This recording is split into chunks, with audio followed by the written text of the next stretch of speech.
ধোসা খেতে ইচ্ছে করছে, ভাবছেন চাল ডাল নেই বা কীভাবে ধোসা তৈরি করব। ধোসার মাওয়া ছাড়াই ধোসা তৈরি করে নিতে পারবেন খুব সহজেই। শুধুমাত্র আলু আর 1 কাপ সুজি থাকলেই আপনারা এই মুচমুচে আর ক্রিসপি মজাদার রেসিপিটা তৈরি করে নিতে পারবেন।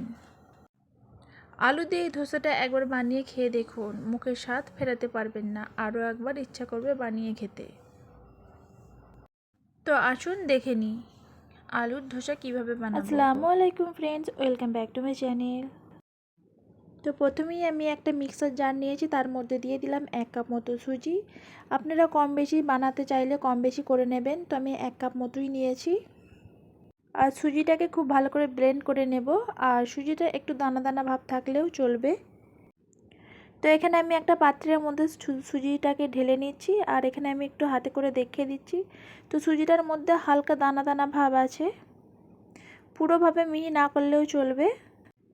আর এখানে আমি দেখুন একটা ছোট সাইজের আলু নিয়েছি, আর ছোট ছোট স্কিপ করে কেটে নিয়েছি। তো একটা মিক্সার জারের মধ্যে ঢেলে নিচ্ছি, আর দিয়ে দিলাম একটা কাঁচা লঙ্কা, আর দিয়ে দিচ্ছি গোটা জিরে একদম অল্প পরিমাণ মতো। তো এবার আমি মিক্সার করে নিয়েছি, আর মিহি পেস্ট করে নিতে হবে আলুটা। আলুর মধ্যে কোনো দানা ভাব থাকলে হবে না, তাহলে ধোসা যখন বানাতে যাবেন তখন দেখবেন দানা ভাবটা এসে যাচ্ছে। তো চেষ্টা করবেন আলুর পেস্টটাকে মিহি করে নিতে। তো এখানে আমি দিয়ে দিলাম 1 কাপের একটু কম টক দই, আর সাথে দিলাম আটা। আটার বদলে আপনারা চাইলে ময়দাও দিতে পারেন। আর 1 চামচের কম দিয়ে দিলাম বেসন। বেসনটা দিলে কালারটা খুব সুন্দর আসবে ধোসার। আর স্বাদ মতো দিয়ে দিলাম লবণ। লবণ দেওয়ার পরে অল্প অল্প পানি দিয়ে একটা সুন্দর মিশ্রণ তৈরি করে নেব। যেহেতু আমরা ধোসা বানাবো, ব্যাটারটা খুব বেশি পাতলা হবে না। আর খুব সুন্দরভাবে মিশ্রণটি তৈরি করে নিতে হবে, যাতে এর মধ্যে কোনো লাম্পস বা গুটি না থাকে। তো অল্প অল্প পানি দিয়ে দেখুন ব্যাটারটাকে তৈরি করে নিচ্ছি। তো এখনও অবধি যারা এভাবে ধোসা তৈরি করেননি, একবার হলেও চেষ্টা করবেন। এই ধোসাটা খেতে যেমন মুচমুচে হয়েছিল, তেমন খেতেও কিন্তু খুব সুস্বাদু।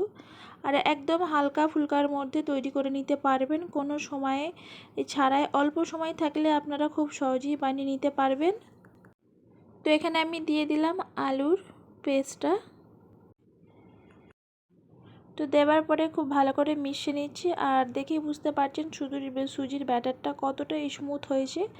আর আলুটাও দেখুন খুব সুন্দরভাবে পেস্ট করে নিয়েছি, এখানে কিন্তু আলুরও কোনো লাম্পস নেই। তো আর একটু পানি দিলাম, যেহেতু সুজিটা আমি 10 থেকে 15 মিনিট মতো রেস্টে রেখে দেব। আর রেখে দেবার পরে আমি এখানে নারকেলের চাটনিটা তৈরি করে নেব। আর সুজিটা দেখবেন আর একটু মোটা হয়ে যাবে। তো এখানে একটা ছোট মিক্সার জার নিয়েছি, আর একটা নারকেলের অর্ধেক নিয়েছি, ছোট ছোট করে কেটে নিয়েছি। আর দিয়ে দিলাম 1 টুকরো আদা, আর দিয়ে দিচ্ছি ছোলা ভাজা এটা, একটা কাঁচা লঙ্কা। ঝালটা আপনাদের মতো, আপনারা পছন্দ মতো দিয়ে দেবেন। স্বাদ মতো লবণ দিলাম, আর দিয়ে দিলাম চিনি 1 চা চামচ মতো। আপনারা যদি মিষ্টি একটু খেতে পছন্দ করেন তাহলে চিনিটা দেবেন, নাহলে স্কিপ করে দিতে পারেন। সাথে পুদিনা পাতা, আর দিয়ে দিচ্ছি ধনে পাতা। আর অল্প পরিমাণে পানি দিয়ে সুন্দর একটি পেস্ট তৈরি করে নেব। তো এই নারকেলের চাটনিটা বানানো খুবই সহজ, আপনারা চাইলে এভাবেও খেতে পারেন। তো এখানে আমি একটা পাত্রের মধ্যে ঢেলে নিচ্ছি। আর এখানে কিন্তু আমি নারকেলের পেস্টটা একটু ঘনও আছে, আপনারা চাইলে একটু পাতলাও করে নিতে পারেন। তো তরকার জন্য আমি এখানে দেখুন গ্যাস চুলার মধ্যে একটা ছোট্ট কড়াই বসিয়ে দিয়েছি। দিয়ে দিলাম 1 থেকে 2 চা চামচ মতো রান্নার তেল। দিয়ে দিচ্ছি সর্ষে, আর দিয়ে দিলাম কারি পাতা, 2টো কাঁচা লঙ্কা, আর সাথে দিয়ে দেবো একটু মুগ ডাল মতো। দিয়ে ভালো করে ফ্রাই করে নেব। তো নাড়াচাড়া করতে একটা সুন্দর ফ্লেভার ছাড়ছে এবং গন্ধ উঠেছে। খুব বেশি জাল দিয়ে করবেন না, তাহলে দেখবেন ধরে যেতে পারে। তো এখানে তরকাটা রেডি হয়ে গেছে। তো এবারে আমি নারকেলের ওপরে দিয়ে দেব।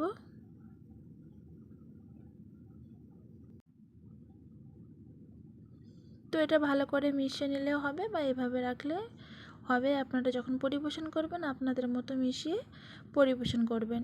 তো এখানে দেখুন রেস্টও হয়ে গেছে নারকেলের চাটনি বানাতে বানাতে। আর সুজির ব্যাটারটা দেখুন কতটা ঘন হয়ে গেছে। সুজির ব্যাটারটার থিকনেসটা এরকমই থাকবে, আর খুব বেশি আমি পাতলা করব না। তো ভালো করে মিশিয়ে নিচ্ছি আরও একবার।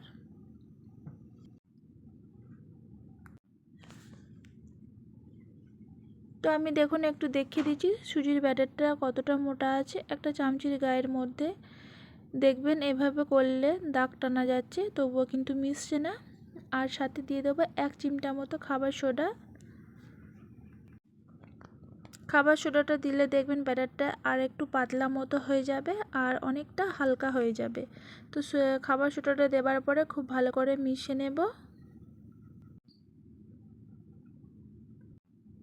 তো এখানে ব্যাটারটা রেডি হয়ে গেছে ধোসার জন্য। তো এখানে আমি একটা তাওয়া নিয়েছি ননস্টিকের। আপনারা চাইলে রুটি করার যে তাওয়াগুলো যদি তেলা ভাব হয়ে থাকে তবেই কিন্তু ধোসা বানাতে পারবেন, না হলে কিন্তু বা লেগে যাবে, উঠবে না। আর এখানে দেখুন আমি একটু তেল দিয়ে দেওয়ার পরে পানি দিয়ে দিলাম, তারপরে টিস্যু দিয়ে মুছে নেব। আর খুব বেশি তেলা তেলা হয়ে গেলে ধোসাটা যখন দেবেন দেখবেন গুটিয়ে যাবে, তো তাওয়ার গায়ে লাগবে না। আপনারা এই প্রসেসটা ব্যবহার করবেন, দেখবেন খুব সুন্দর ধোসাগুলো হবে।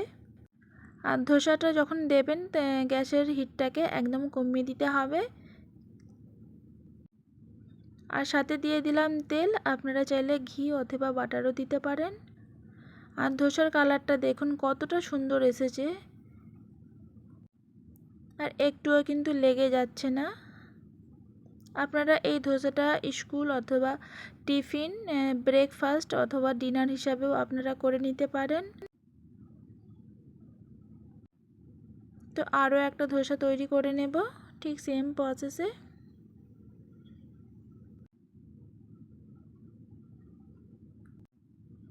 চাল ডাল ঝামেলা ছাড়াই দেখেই বুঝতে পারলেন কতটা ইজিভাবে ধোসা বানানো যায়।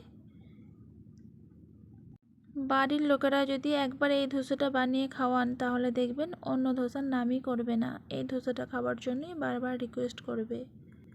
তো এখানে সব ধোসাগুলো রেডি হয়ে গেছে আর অনেকটা মুচমুচে হয়েছে। গরম গরম খেতে কিন্তু ভীষণ মজা হয়েছিল। কেমন লেগেছে অবশ্যই জানাবেন। ভিডিওটি যদি ভালো লেগে থাকে চ্যানেলটিকে সাবস্ক্রাইব করে একটি লাইক করে দেবেন। আর বেশি বড় করলাম না, এখানেই শেষ করলাম। আল্লাহ হাফিজ।